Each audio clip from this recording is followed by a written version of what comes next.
Gossip Girls reporting for duty. We're back. And welcome to another episode of Situationship. What you been up to? Well, first, I thought I would give an update to the people about my Iron Blossom Festival experience. Yes. It went very well. That was my first ever festival, which is kind of crazy to me. And for people that have gone to a lot of festivals, it's not like a big glamorous festival. If you're thinking Lollapalooza, you're wrong. Like, get that out of your head. We're in Richmond, Virginia. But I really loved it. The way they had it situated. Situated? I know, I was going to say situated. That just shows I like that better. I know. The way They had it situated so well. So well. I know. I'm going to start using that as a verb. I situated. Whatever. No, but it was actually really well managed, I thought, for the most part. Like, it's a huge venue. Never had been there. I didn't realize it used to be the commander's training facility. Oh, okay. Yeah, like way back when. And why they were training here in Richmond, I don't know. It wasn't that long ago. Not way back when. I mean, it was just like a couple years ago they were training here still. See, I didn't even know that. Yeah. Shows how much I know. My Richmond history is lacking. But I didn't realize that was that. Like, I knew it was a practice facility, but I didn't know for who. And then our Uber driver was like, oh yeah, it used to be their training facility. I was like, okay. But it's massive. So cute. Loved it. We did experience some rain and stuff, which was a bit of a bummer. And my poor fry boot lookalikes that I'm wearing got super muddy. I cleaned them off as best as I could. They look fine. Yeah, they held up. They held up pretty well. I mean, the minute it was pouring, we stayed inside. Because they postponed the event for a bit because there was thunder. So we ran to River City Roll and just chilled there. And if you don't know what that is, it's like a bowling alley / bar. So it's right across the street from the venue. So we ran there, booked it, and hid. But other than that, great. Lumineers, fantastic. They were definitely the highlight of the whole event, obviously. The second day, there was 10,000 more people, I swear to God, just to see freaking Lumineers. And there was a lot of younger people. All of a sudden I saw a ton of high schoolers and people there that weren't there the day before. But I loved it. It was such a chill festival, and we really want to go again next year as long as the people are cool. But they just started this in 2023. It's a new festival, and every year it's continued to grow. Yeah. The fact that they got the Lumineers, that's pretty cool. That's a big deal. Yeah, no, last year they got Noah Kahan, and the year before that they got Hozier. So oh, okay. They've had some big acts. And I had never heard about this until you brought it up. So. Yeah. No, I heard about Hozier a couple years ago because I knew some people that were going to that one, but I didn't know Noah Kahan was going last year. Otherwise, I would have. That would have been cool. Yeah, I would have tried to go. But yeah, and then they also have a ton of acts that you just wouldn't typically hear of. There was the 502s, which I like, but a lot of smaller people, and then even people who were local to Richmond for some of the opening first acts of the day, which was cool because it's you kind of get in on some people that you wouldn't normally hear from, and I will be adding a ton of new people to my playlist. So it was just fun. It was good. I love live music, so love it. Yeah. What about you? I really haven't been up to anything too exciting, but I will give you an update on my shopping adventures because I went to TJ Maxx yesterday, and I kind of forget about TJ Maxx sometimes. It just isn't the first place that comes to mind, but I was looking for some mixed tone gold silver jewelry. And I had looked at Madewell, but all of their stuff is $50+ bucks. Cause I love the style of it, but I was I'm not going to buy multiple pieces at that price. That's kind of crazy. And then I remembered TJ Maxx. And let me tell you how TJ Maxx pulled through for me.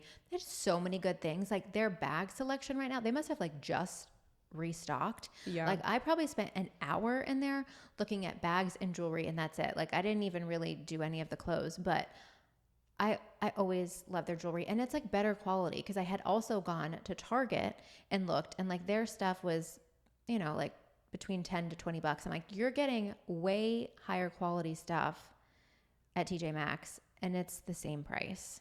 So this is just a little PSA. If you need some jewelry or a bag or handbag, for an event or something, you got to go to TJ Maxx. I love TJ Maxx and I love Marshalls. I'm a full proponent for both. Different type of stuff at each and different things I would purposely look for at each. But I agree. Also, the thing about like Madewell Anthropologie jewelry, even, it's like gold plated. It's not like you're getting the nice stuff. And if at that point it's costume jewelry. And so if you're going to buy costume jewelry, it's true. Like, why not just go to TJ Maxx? And some of my TJ Maxx stuff, to your point, has held up for years before it's like completely bit the dust. Where if you're going to buy something from like Amazon or even other places, I feel like it's held up way longer than my other things have. So I do love TJ Maxx for that reason. I cleaned up TJ Maxx. Thank you. Yeah. I want to go back. I'll wait like a week, so they can get some new merch in, and then I'm coming back. I went to Marshall's just to peek. I didn't really buy anything, but they had a ton of cute jackets and things for fall. Like Tommy Hilfiger, just like, I mean, nicer brand stuff. Like, I was really thoroughly impressed. They even had like Rebecca Minkoff. Like, they had some cute, and I mean like really cute, nice quality jackets. I just didn't buy them because I'm trying not to spend my money, and they had like Steve Madden boots. Like, I was really impressed. Yeah, actually I walked by the shoes and they had like very similar, but they were Reebok, because I've got like my red Adidas that I've been wearing constantly on. They had a pair from Reebok nearly identical, and I was like, damn, like really good price. I'm in my TJ Maxx renaissance. Apparently I'm going to be hitting it up now. Yeah. I mean, I even saw at Marshall's 2 Birkenstocks, and that's where I originally got Mom her Birkenstocks, and instead of $120 they were like $70. Which, yes, it's more expensive, but it's a name brand. It's the exact same thing. The quality. It just like, take it and run with it. But I also saw that each TJ Maxx and Marshalls, I didn't realize this, so they have regional buyers. Yes. And so depending on where you live, like, sorry guys, you might have not as good of a buyer as other people. Like, I would kill to go to the TJ Maxx and Marshalls in New York City. Yeah, apparently the Connecticut, from what I hear, TJ Maxx is like elite. Like the Northeast around New York City, the suburbs, is apparently like the best. Yeah. No, I've heard great things about them, and then also Florida, which is random. But I guess the media buyer, well, it makes sense. Not media buyers, sorry. Like, they're clothing buyers, media buyers. I'm thinking advertising. Yeah. No, like, because it makes sense. Like, there's obviously a lot of more fashion designers and stuff in that area, and people are very trendy. It would make sense that they get the hookup. Of course. From like the local Miami, people. of course, those women are dressing fire. So, of course, they're going to have a buyer who is like tailoring to that market. Exactly. But it does make me jealous. I'm like, am I about to make a trip just so I can like buy something that's like hundreds and hundreds of dollars for cheaper? I just might.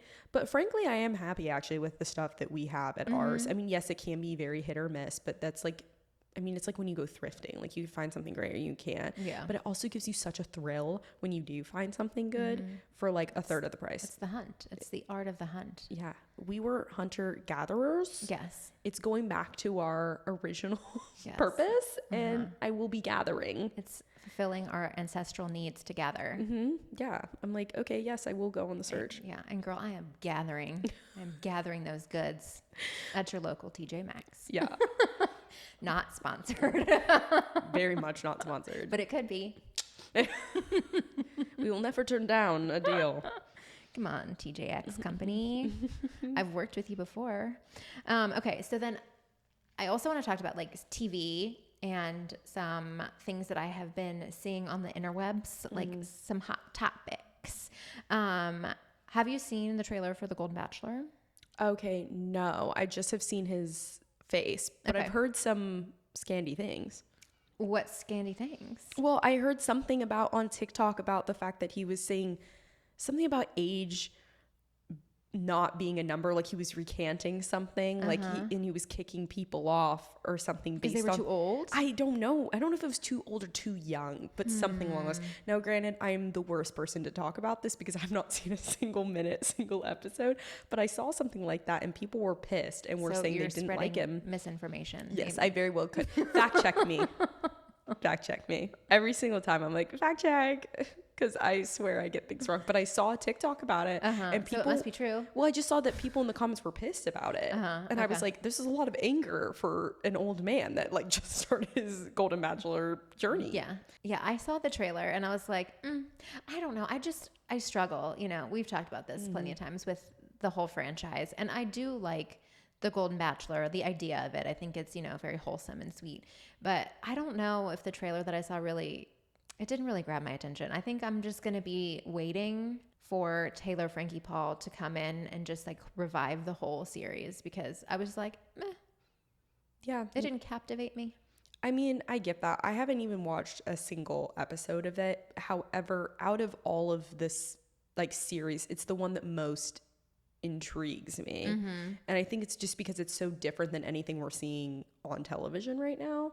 Yeah. So I was like, in a way, it was a good idea, whoever came up with it. But yeah, I don't know. I'm kind of the same way. I kind of just want to see Taylor Frankie Paul. Yeah. Just hurry up. They need to hurry up and get on with it. I'm thinking we're not going to get to see it until like winter, like January, February. I know. It's a long time to wait. No, I know they do it to like amp up everything, but I kind of hate it because I'm like, just drop it. I know. And now she's doing all of this press, and like all of her TikToks are about being the Bachelorette. And I mean, it's interesting. Like, I appreciate it. I love the content she puts out, but I'm just kind of like, is this what it's going to be like following her on social media for the next 3 months, 6 months? I know. Literally. She's just going to be shamelessly plugging herself on this show. And I get it, but also, it is boring. After a while, it's like, okay, we get it. You're teasing us now, and it's it's like not fun at all anymore. Yeah, normally when they announce The Bachelorette, they start the show like pretty soon thereafter. And I just don't know like how far along they are. Like, how far along are you guys? Because it seems like she's known about it for a little while. Have they already casted? Like, do they have a film start date? Like, I need the deets. I don't know. Because I can't just sit here and wait endlessly forever. Just like with Jenny Han and The Summer I Turned Pretty. Like, I need to know a timeline so that I can just like, okay, write it down and move on. Yeah, I won't lie. I'm one of those people that it's like, if it's not given to me quick enough, I'll never watch it ever. Not to be like petty, not out of spite, but just because I lose interest. And then I'm like, I know this no longer intrigues me anymore. And there's 5,000 other shows for me to choose from. So if it's not quick enough for me, I'm out. Yeah, and that may happen. So they better get on it. Yeah, they better, because I do think this was a good idea.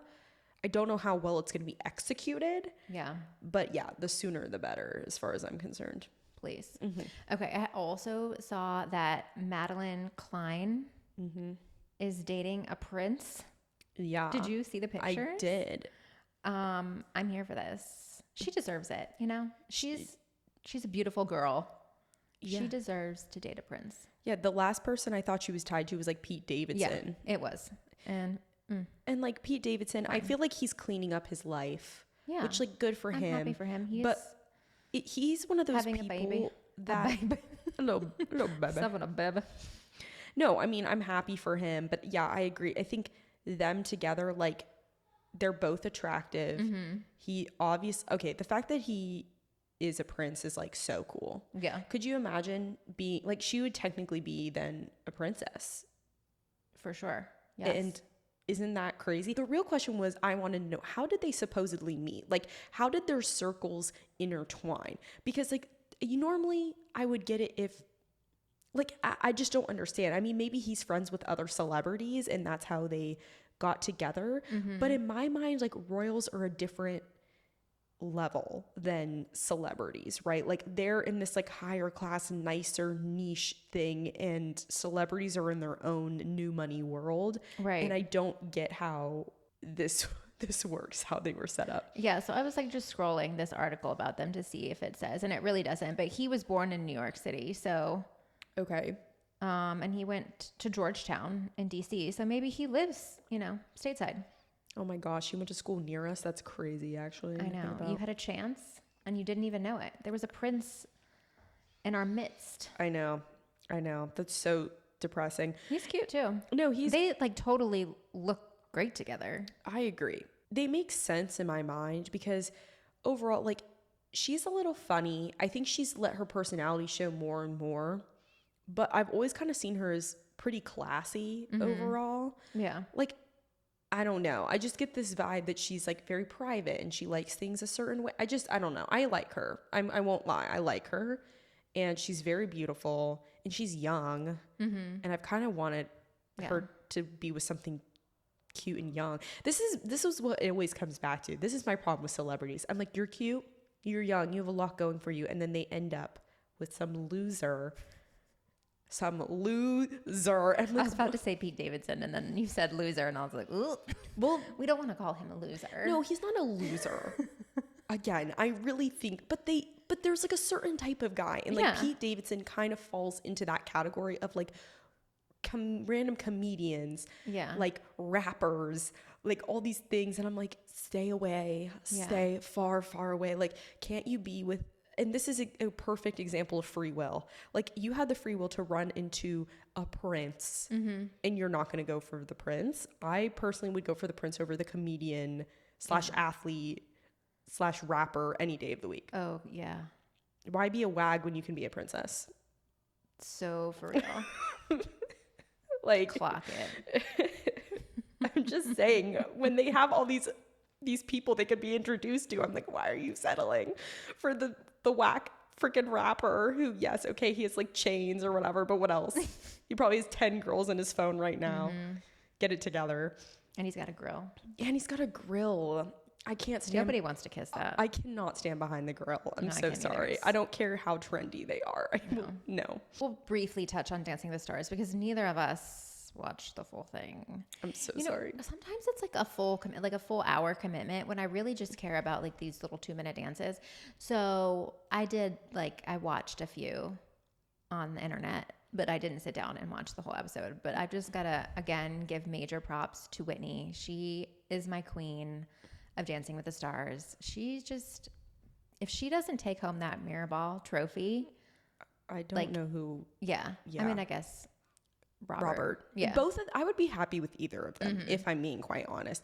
But her relearning how to do the splits for the end pose was stunning. Yeah, I loved watching that little TikTok, whatever video that she made. Yeah, no, it was like, go girl. No, it was so in the work. Cute. Yeah. And I was just impressed by that dance. And she looked so good. She has those mega knees. Her dropping to the floor repeatedly. I was like, I'm entranced by you. I know. I was just thinking about how my knees would be popping because my knees crack every time I squat down to the floor. And I'm like, it would just be like, and then I'd just be stuck down there. I'd be like, leave me. Just leave Help, me I'm here. falling and I can't get up. You'd be hitting your Get my button. medical alert button. No, I'm the same way. That was actually one of the first things I thought when I watched it because we all know I have bad knees too. And I was watching They're it. genetic, we can't help it. And I was watching it and I was like, my knees would literally wouldn't allow me to do that over and over and over again. Yeah. Like, imagine all the practicing that goes into it. The rehearsal. Yeah. How many hours and how many times she did that exact move. Yeah. I'd be like, can we just mark this? Yeah. Please, I wouldn't want to do it to begin with. I'd be like, no. I'll just be like, and a squat. And a squat. Okay, and next. Well, especially in heels. Like, the whole thing is... It's tough. And she was doing it so quick. I was like, this is impressive. And honestly, I was thinking about it, and as like a mom, I just was thinking, how sweet is it that she's doing this with like her kids being young, and one day they can look back and like watch these videos of her like absolutely kill it. Yeah. And I don't know, it gave me a sense of pride. Like, I was like, I'm proud of her, even though we've never interacted once. I'm like, I'm so proud. I know. She's really turning me around, Whitney. I know. Maybe this was your evil plan the whole time. I know. Then watch her in the next season. We're going to be like, gosh, dang it, Whitney. I know. Whitney, we liked you. We were cheering for you. We were rooting for you. Why'd you have to do it? No, I do think I think she's an anomaly to me because most of the time, once I like feel like I don't know. She's so good. She's a tough cookie. She's a hard nut to crack. All the food analogies. It's true. Food's on the brain. Yeah. No, I don't know. I think she is winning me over though. Yeah. And then Roberts was great too. Yeah. But that's no surprise. He's just fun. He's fun and he just has a good energy about him. So between the two of them, I know we're going to keep saying, I hope they make it but people better be voting. Yeah. If you're not watching, me, unfortunately. Not me. Because I hate, why does it come on so late? I don't know. I say this about every show, but whoever decided like 8 p.m., like, I hate you. Start at 7. Yeah. Because I can cook and watch, or I Yeah. can do something. I hate it. My major question is, why can't they do the eliminations at the top of the next episode? Because it really is unfair to have the voting be live, and then like whoever are the last couple people to dance, like they're not getting the same amount of time for people to get votes in for them. So like if you go later in the episode, you're already at a disadvantage. I don't understand why they can't just let voting happen, and then people who watch 24 hours later, like you give people 24 hours, like from the air date, and then it cuts off. That would give people who do not like watching live TV, which, let's be honest, I think that's like everyone these days, who sits down to watch live TV unless like it's a sporting event. Yeah. And then like elimination, start of the next episode. Yeah. I guess that would require people to stick around just to find out if they get to stay or not. And they would already like be learning the next week's dances. So maybe that doesn't work. Yeah. Now that I'm thinking it through a little bit more, but there's got to be another way. No, but I do agree with you because it is just painful. And also I hate staying up till like 10 o'clock to watch that. It won't be me. I'm sorry. My lights out are at 9. Yeah. It's just that's how I feel. Once it hits 9, I'm like, I'm done watching whatever. Mm-hmm. Like every single time I'm like, peace out. I'm going to bed. And and you are right though and I think that's why they rotate who dances at the end, like each week.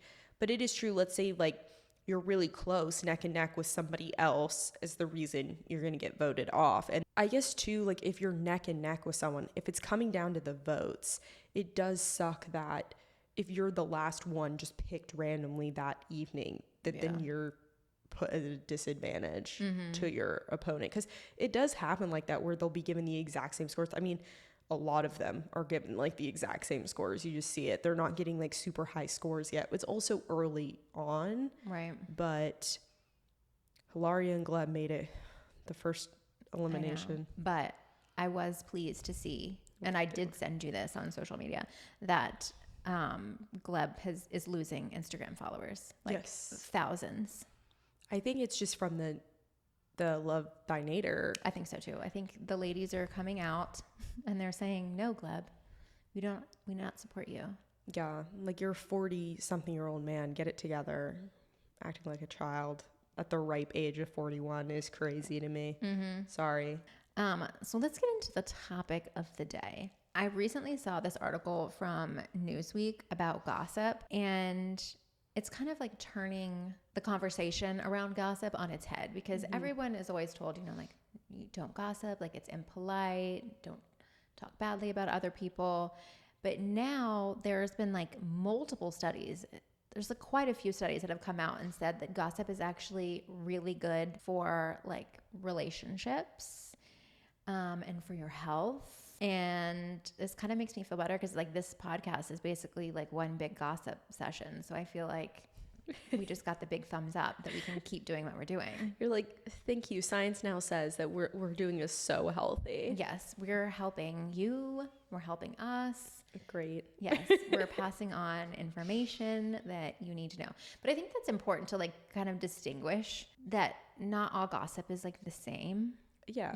Like shit talking about people is not the kind of gossip that like we're talking about. Obviously, like that's unhealthy, but it can just really be like disseminating information if we're being like real. No, if we're going to go back to the fact, I mean, this is actually how like wars were turned over.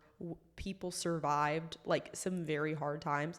It's from gossiping. Like if you actually look at historical context, especially with women, women always have gossiped. I mean, people have always gossiped. Yeah, I shouldn't say women only, but there has been a lot of times in like war and like things like that where women have saved important people, loved ones, because they've gossiped with other people. They acted as spies and literally passed on information, and then also passed on misinformation in order to prevent catastrophes from happening. And if you read into that, that's like a whole sidebar, but if you read into, there's so many stories of that. It's actually like it makes you realize that yes, not all gossip can be bad. And again, wars were won that way because women have been blabbing to one another and they've found out something important. So crazy times. It's a time-honored tradition. Yeah. And I mean, who doesn't like a good little gossip session? Yeah, it literally builds trust, studies have found. So this clinical therapist, Alexandra Hoare, said social support is one of the greatest indicators of well-being. And having social support is like talking to your friends, sharing things about your life that are going on. Yeah, I think it's not crazy. I think gossiping, it makes sense because you could be saying, hey, this bad thing happened to me, and it's kind of ranting. Yes, someone's being name dropped in it, but like, is that really, it's not talking crap if you're just saying this has really been frustrating me or this is happening or whatever. And then secondly, like if you run in the same social circles, it's not crazy to say, oh, did you hear X, Y, and Z got a new job and is moving somewhere, or X, Y, and Z is dating this new person. Not crazy to think like you're talking about people again in your community. Right. So like that makes sense to me. Yes. And it also serves as an emotional release. Yeah. Like you were saying, like it's helpful. Like when you're going through something, like it's helpful. It always feels better once you talk about it, even if there's not like a solution, which I know men don't always understand. Aaron, sometimes you just need to talk something through and just like say it out loud and have someone be like, I'm sorry, that sucks. Or like, oh, I see why that's frustrating, you know? Yeah, no, I think that's really highly common with women. Like, and I do see it in a lot of my friendships. Like, we're not talking about something to find an exact solution. Like you're saying, you're just talking about it because it's been wearing like you down. Right. And at some point it's like either talk about it or don't and make yourself feel worse about the whole thing. And also it's a great way to have like a sounding board. Someone has to like saying something, being like, am I the crazy one in this? Or is this person being crazy? Or like, it's nice to hear others' opinions because I mean, obviously us on our own, we might not be making like the right decision. Exactly. So. Yeah. And as an overthinker, a chronic overthinker, like it's nice to have someone else's opinion because sometimes I'm just like, it's me. Like I'm insane, and having someone be like, no, like you're right for not liking whatever happened to happen. And I'm like, okay, so I'm not just being too sensitive. Like, no, it's okay for me to be upset. Yeah. No. And I also just feel like it's, sometimes people will bring a fresh perspective in of being like, oh, I've had this happen to me before, and like this is how I've handled, or here's how it went right and wrong. Like you can get learning lessons from people who have gone through similar situations, which I think is almost more helpful because in some ways it's like, again, people can give their opinions, but if it's like, oh, I've been in this exact situation and here is what happened. Yes. So helpful. 100%. It can serve as a warning to other people or like a learning experience. Be like, yes, I've been through that, and here's how I handled it. Yeah. And that's always helpful. Yeah. That's like how you build friendships, is truly, I mean, shared experiences. Yes. Like I've also been through this really hard thing, or that I've had a person really annoy me, and like this is what I did, because obviously not everything is sunshine and rainbows, and you need friends to like help you deal with those sort of things. Right. Are you a member of any of those Facebook groups? Like Are we dating the same man? We're not supposed to talk about it. That's a big rule of the group.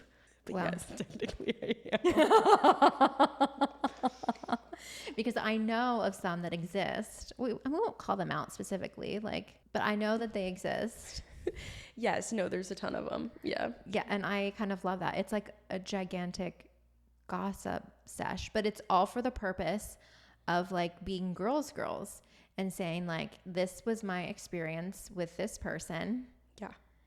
Or like, this person is being shady. I've been dating him. Like, do you know anything about him? And someone could be like, girl, I'm dating him too, and I thought it was only me. He said we were exclusive. It's like a great way to share information. Yeah, no, I would say it's actually a little scary, some of the stuff that gets dropped in there. Like, I have seen so there's also apps that do this. There's like apps apparently that have served this purpose. I'm not on any of these apps. Doesn't really relate to me, but they do have these groups. I've seen mugshots posted in there. quite a few times, which is very scary. Which, girl, if you're dating someone, like, did you not Google his name? Well, because people don't have their last names. Oh. So like these apps, you only see their first name, right? Okay. And so you don't get the last name before so you don't meet up with them? No. So that's not good. Yeah, unless you're asking the person, which like obviously is like a little suspicious to be like, well, what's your last name? Yeah, that would be a little awkward, I guess, on a first date. Yeah. So, but I've seen a lot of those sort of things pop up, and from people I've seen on those apps being like, that's insane. How is Hinge or Tinder or any of these Bumble like letting these men on with like well-known rap sheets? And I mean, most of these guys, it's not one little infraction. It's like 5. And there's a lot. Do they not do they should do background checks. There should be an app, or one of these apps needs to step it up and make everyone do a background check. And like, I'm sure women would pay more. Like if I was single, I would pay more to be on the app that has everyone background checked. And so you know that they're not like criminals. Yeah. And I think it's fair too, because there's women that are criminals too. Like it would be beneficial to everyone for everyone to be, checked, because some of them too are often related to like domestic violence and things. That's scary. Which is terrifying. Or they have like restraining orders on them and things like that. And I'm like, this is exactly the type of person you don't want on a dating app, because they clearly show a history of like violence or at least aggressive behavior towards other women, which is like terrifying. So I'm very uncomfy. Yeah. The minute every single person that I ever like went, this is why I was like very open and honest about stalking people that I went on dates with. I was not afraid to be like, yeah, I have stalked everybody. When my friends have gone on dates, I've helped stalk people for them before they've met up with them, because it's like the last thing you want is to show up and this man's like convicted of something. Like, no, we're not going to meet up with any felons today. No. And it's the apps, they hide a lot of things for privacy reasons, obviously. Right. And it is in some ways protective, because like, let's say a guy like that is on the app, knows your first name, you unmatch for whatever reason, they want to find you, then they can't. Right. But it also means you can't really protect yourself always, like, because a reverse Google search can only find you so much, and sometimes it doesn't find a lot. Yeah. So make sure to just like message with the people you're going on dates with and find out information about them before you go on dates with them. Yes, please. And also share your location with your girlfriends. And tell them exactly when you're supposed to be there, when you're supposed to leave. Honestly, best case, and I've known so many people do this, make plans after your date with somebody, or lie and say you have plans with somebody after the date. So then you have real people to either meet up with, or again, they just are under the impression that you have somewhere to be and people are waiting on you. Yeah. Keep yourself safe. Yeah. See, this is good gossip. Yeah. This is helpful information, especially for all the girlies who are still in their dating lives. Yes. I'm just so thankful that I have passed that in my life, because all of this is just, it's scary. It's anxiety inducing. Yeah. Like, all of the guys I ever went on dates with on those apps were perfectly nice, perfectly good people. Even if I was very lucky. I've heard some like crazy stories. I was very lucky on all my dates. But part of it is because I did stalk them before I went on dates with them, because I was not going on dates with complete randos that I had no clue anything about them. About them. Yeah. For sure. And there was another study that also said that men and women engage in gossip equally. So I just want to throw that out there. Huh. So if you ever hear people talking badly, like, oh, women are such gossips, you can tell them that's a big fat lie. No, I swear. Men do it just as much. Theirs just looks a little different, you know? Oh yeah. No, I remember very strongly, and I think I've said this on the podcast before, but like middle school, high school, of guys gossiping about other guys, and not in like a positive, productive way. And I remember hearing about it and being like, that's wild to me. And they just like, they do it, and it's true. It just like looks different. Right. But they are. They're just not saying it in the same way. Like, we'll be like, oh, did you hear blah, blah, blah. They don't talk about it that way, but they do drop it like subtly in conversation. Yeah. And then they continue to talk crap about those people. So yeah, I just heard some people doing it the other day. Yeah. Men. Yeah. They be doing it. They just like to lie about it. And they were like, what do you know about XYZ? And then the other person was like, oh, sharing information. And I'm like, you gossiping? Yeah. Okay, so there was another study. We're just so well informed. That said happier couples gossip more. Again, it totally makes sense. Like if you have like a close bond with somebody, like of course you're gonna talk about what's going on in your life and like tell that person everything. Yeah, I don't think it's that crazy to be like, oh, there's this juicy story that just dropped on my lap and now I'm excited to share it with you. Yeah. If you're not excited to share that with that person, then I don't think you like that person very much. That's true. Like, I can't think of any, if I find out something good and I'm like, oh, this is like never been heard of before. And also someone, again, that we know together, great. But even people you don't know, that might be even better because you're learning about someone you'll probably never meet. Exactly. And so it really has no like effect on your life, like this doesn't really matter one way or another, like how this turns out, but it's fun. Yeah. And it's, again, not harmful because like you're never going to run into them. You're never going to like take this and start blabbing it to everybody. You're like, this is like my little person. And then when things just keep getting dropped, it's like more lore. It's like just having like a little character, like a little side character that you know about. Yeah. And you just like know all the lore behind. I love those little stories. I'm not gonna lie. I love building my like characters where I'm like, this is this person and this is what I know. And if I ever do meet you, I'm so sorry if I know things, but you shall never know. Yeah, you'll never know. You'll never know. Just keep it locked up. Rolling back to it being good too. Okay. Like how it protects people. I used to say that about my small college all the time. I said there was upsides and downsides. The downside was we all went to a very small college, so everyone knew everything about each other. I would always say it. But then I would say, but the good news is you would also know everything about everyone. So if people were not doing things that you wanted to be associated with, or you heard bad things, like that's how I learned a lot about which guys I would stay far away from in college, were because random girls like in my sorority or other places, they would date these guys, or there would be a friend of a friend. There was always a friend of a friend. Everyone was connected. Yeah. At this little small college. And so you would always find out bad things people did.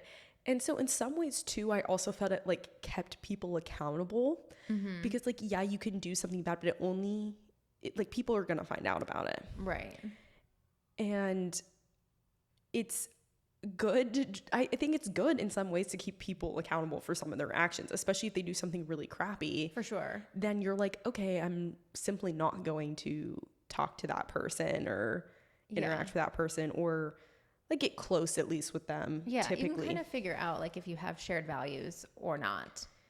Or like if that person like engages in things that you don't want to be associated with, you know? Yeah. And I think that's like why gossip can also be helpful. Yeah. Is because it doesn't mean that you have to be like hateful or mean to that person, but it just means like that I can either keep them at like a distance or be cautious of them, but at least then you know like details that maybe you wouldn't if you just, were just naive and like no one was talking about them. Yeah. So I do think gossip is really helpful in those ways. In that sense. Yeah. The flip side would just be like if it was misinformation, if like misinformation got spread and then somebody's reputation was damaged and it didn't turn out to be true. Yeah, no, that is true. And I always said that about going to a small, it was like upsides and downsides. Upsides, everyone was close. Everyone knew everything. Also downside, everyone was close. Everyone knew everything. And it's true. Like if one person, let's say like didn't like you, they could say whatever. Whatever. Like the person sucks. And then everyone associated with that person would be like, oh, well, they suck. They'll never get to know you or like know all the good stuff about you. Right. But again, to each their own. You have to like disseminate the information for yourself. Like you can't just you have to take everything that is gossiped about, like with a grain of salt, and kind of like make your own decisions too. Yeah. You know? 'Cause that prevents like some of the divisiveness that can happen with gossip. Yeah, I think it's really easy. I mean, and I think a lot of people, like, over time, you'll get to know, like, whoever you're gossiping with. If it's a friend you've been friends with for forever, Yeah, then you can probably trust what they you say. can probably trust them. If it's someone that obviously is, like, newer, or maybe you don't know that well, or maybe just has, like, a dodgy way of communicating, or, you know, maybe not everything's always added up that they say, okay, then, like, you can ignore that, or just, like you said, take it with a grain of salt. So, Yeah. So we've established, like, for the most part, gossip is good. But I definitely think there are times where gossip can be unhealthy. And one way that I personally really try to not gossip is when it comes to like my marriage, because everyone has marital struggles. In the past, like when I first got married, I was more likely to share little squabbles and things that would happen. But then you have like so many other people like in your ear, and it can create more drama when you were just really trying to like vent, you know, to a friend. But then now you've turned that friend as like into a hater of your spouse, and now they don't like your spouse, and that just creates like more issues. So I feel like when it comes to a serious relationship, like it's better not to spread that. You can have like a trusted friend or like a mom, but you know, like in general, I don't typically share stuff that's going on. and I think that's so fair, because I would say it puts the friend then in like a position to where, like you said, they're gonna always take your side, Right. because they're hearing it from you. Yeah. And they're on your team. They love you. Yeah, so they're like, and so they will kind of start to like categorize that person as like all of their misgivings. And they probably don't hear all the good stuff too. Like if you're Yeah. just venting, then they're like, okay, your spouse sucks. Yeah, and then on the flip side too, that can cause problems, because your friend might be thinking that like they're doing a disservice to you, and then you'll get upset with them, and Yeah. it just makes things It makes things awkward all the way around. yeah, everyone then is like fighting, and it just doesn't feel good. And I've been in that as like a friend of someone being like, you're always telling me bad things about them, so now I'm not liking them. Right. And then you're turning around and telling them things I've said, which rude. Yes. I thought this was a sacred space. I know. Like I'm on your team. I'm trying to hype you up, and you're taking my words and using them against me. Being like, so-and-so said this about you and they support me. Stop saying that to them. Yeah. Now they hate me, and now we can't all hang out and get along Yeah. peacefully. Whether or not my feelings are negative towards them, I will pretend that Yeah. I'm perfectly fine, which I know some people will say is fake, but frankly, No, sometimes you're doing it for your friend. you do it. Yeah. Sometimes you're like, I support my friend in whatever they do, even if Yeah. I don't 100% their love this person. Yeah. It is what it is. But for the sake of moving your friendship forward and keeping the peace, yeah, like sometimes you have to like get over things. No, it pisses me off. And then in the same vein too, like families, I think there's a Yeah. lot of like, it's everyone is going to have problems like within their family too. Very similar dynamic. Doesn't mean that they're bad people, but like obviously everyone has their strengths and their weaknesses, and we have to understand that and keep that in mind. And when you talk a lot of crap about your family, or like are ranting a lot about your family, then everyone's going to think your family dynamic is screwed up, which isn't always the case. I mean, yes, some people have complicated family lives, Right. but if you don't have a complicated family life, now everyone's thinking, oh, your family just like sucks.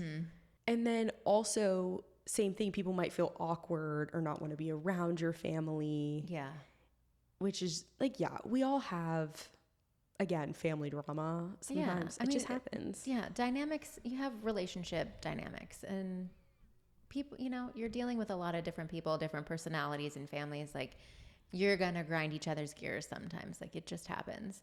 But yeah, it's very similar to like a spouse. Like, oh, well, they are your family. So, Yeah. you know, keep your family stuff in the family. Yeah. Not everyone has to know every single little detail about your life. It's going to be okay. Like some things they do think have to stay private. Yeah. Not to say, but like, and also again, like you can use your discretion. Like, are you ranting or are you talking crap? There's a difference. And then also, like, who are you discussing this with? Will they actually keep it private, or are they going to start like taking this all in? It's like, yeah, again, It can be complicated. Yeah. But like, again, gossiping can be good, as we talked about. Yeah. It's just to what degree, I guess, you're doing it. For sure. And when you're doing it. And your intent. I feel like that really matters too. Like, what is your intent behind sharing this information? Yeah. Are you trying to get it off your back, or are you just like so angry that you're willing to like just spew a bunch of like hateful things just to fuel, you know, your anger, basically? Yeah. To take somebody down. Yeah. Thank you for joining us for this gigantic gossip sesh that we just had. Be sure to leave us a comment. We want to hear from you. Tell us about your experience with gossip. If you have any juicy stories, or if you feel strongly about it being good or bad, we want to hear from you. Yeah. And as always, you can follow us at Situationship on TikTok, and on Instagram. You can also watch our YouTube videos, so feel free to find us there. And then you can also follow our personals. Mine is at Morgan Ashley Shoffin. And I'm at Lauren M. Dix. Bye.